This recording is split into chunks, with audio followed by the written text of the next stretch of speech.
Assalamualaikum warahmatullahi wabarakatuh. Di sini saya akan menjelaskan tentang asuhan keperawatan pada pasien shock septik.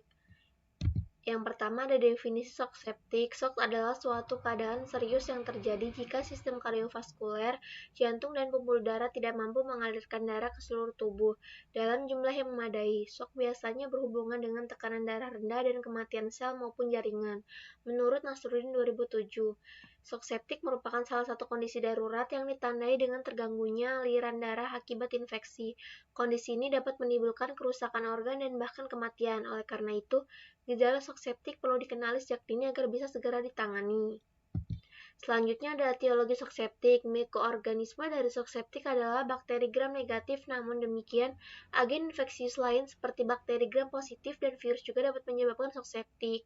Menurut Guiton dan Hall 2015, infeksi bakteri aerobik dan aerobik, gram negatif seperti Escherichia coli, Klebsiella sp, Pseudomonas sp, Bacteroides sp, dan Proteus sp. Yang kedua, gram positif seperti Staphylococcus, Streptococcus, dan Pneumococcus. Selanjutnya ada infeksi viral, fungal, dan rickettsia, kerusakan jaringan yang dapat menyebabkan kegagalan penggunaan oksigen sehingga menyebabkan MOS, pertolongan persalinan yang tidak higienis pada partus lama.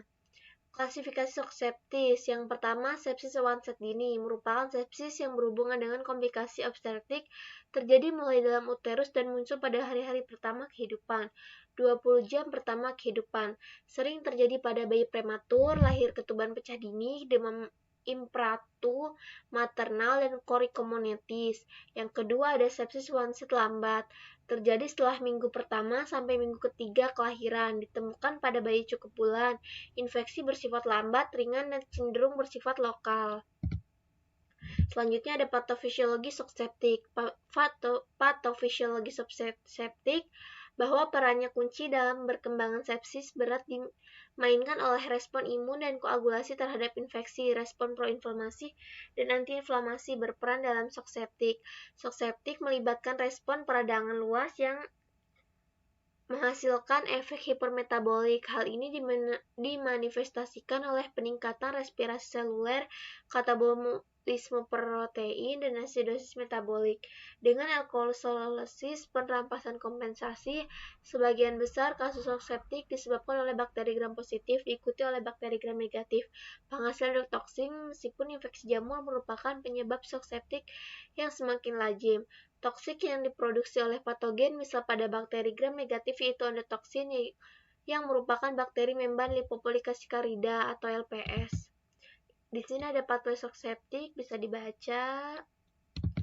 Terus ada penelaksanaan shock septik. Yang pertama ada pengumpulan spesimen urin, darah, sputum, dan drainase luka dilakukan dengan teknik aseptik.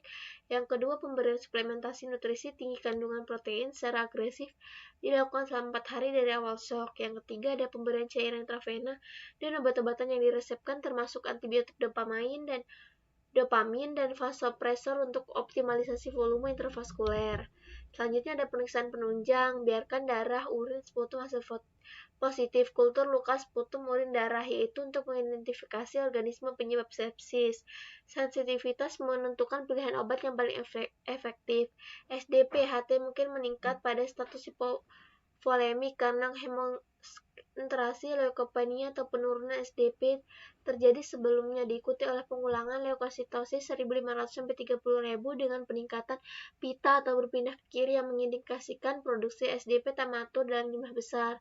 Selanjutnya ada elektrolit serum. Berbagai ketidakseimbangan mungkin terjadi dan menyebabkan asidosis, perpindahan cairan, dan perubahan fungsi ginjal. Yang keempat ada trombosit. Penurunan kadar dapat terjadi karena agregasi trombosit.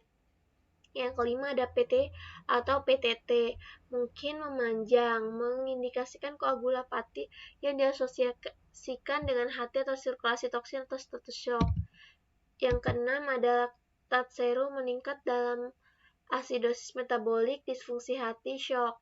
Ketujuh glukose serum, hiperglikemia yang terjadi menunjukkan glikoneogenesis dan glikonolisis dalam hati sebagai respon dari puasa atau perubahan seluler dalam metabolisme.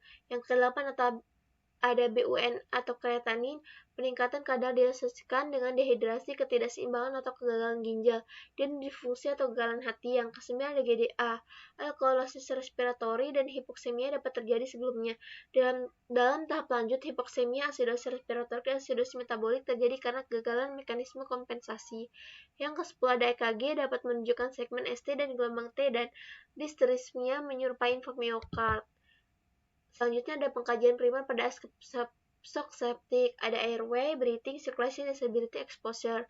Airway, dyspnea, frekuensi napas berubah, gelisah, cyanosis. Breathing, dyspnea, kesadaran menurun, penggunaan otot bantu pernafasan, respirasi lebih dari 24 kali per menit, pH arteri meningkat, CO2 menurun, kurang dari 92%, pucat, sirkulasinya cyanosis, artinya lebih dari 2 detik, pucat, takikardi, tekanan darahnya 90-50 mmHg, kesadarannya menurun, disability-nya somnolent, GCS-nya E-nya 4, F-nya 4, M-nya 4, G-nya nomor 3-nya lemah.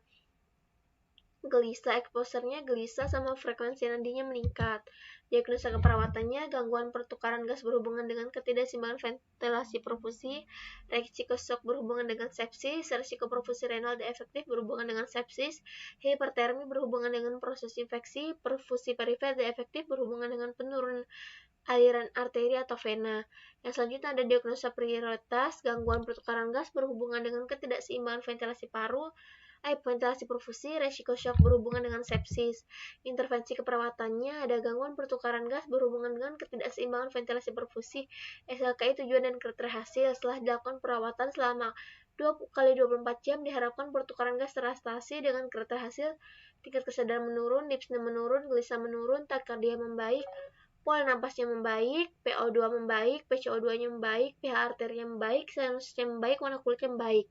Psikinya pemantauan respirasi, observasinya monitor frekuensi, irama, kedalaman, dan upaya napas, monitor pola napas, monitor saturasi oksigen, monitor nilai IgD.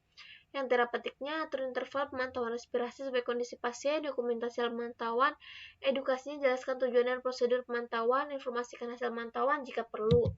Selanjutnya ada intervensi keperawatan resiko shock berhubungan dengan sepsis. SLKI tujuan dan kriteria hasilnya setelah dilakukan perawatan selama 2x24 jam, diharapkan pertukaran gas teratasi dengan kriteria hasil, dyspnea menurun, tidak ada bunyi napas tambahan, tidak gelisah, takikardi membaik, pola napasnya membaik, psikinya pencegahan shock. Observasinya monitor status kardiopulmonal, monitor status oksigenisasi, monitor status cairan, monitor tingkat kesadaran respon pupil.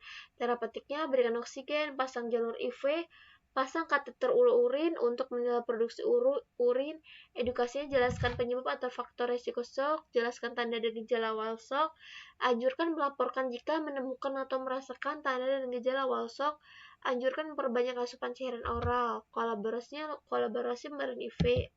Terima kasih, semoga bermanfaat. Assalamualaikum warahmatullahi wabarakatuh.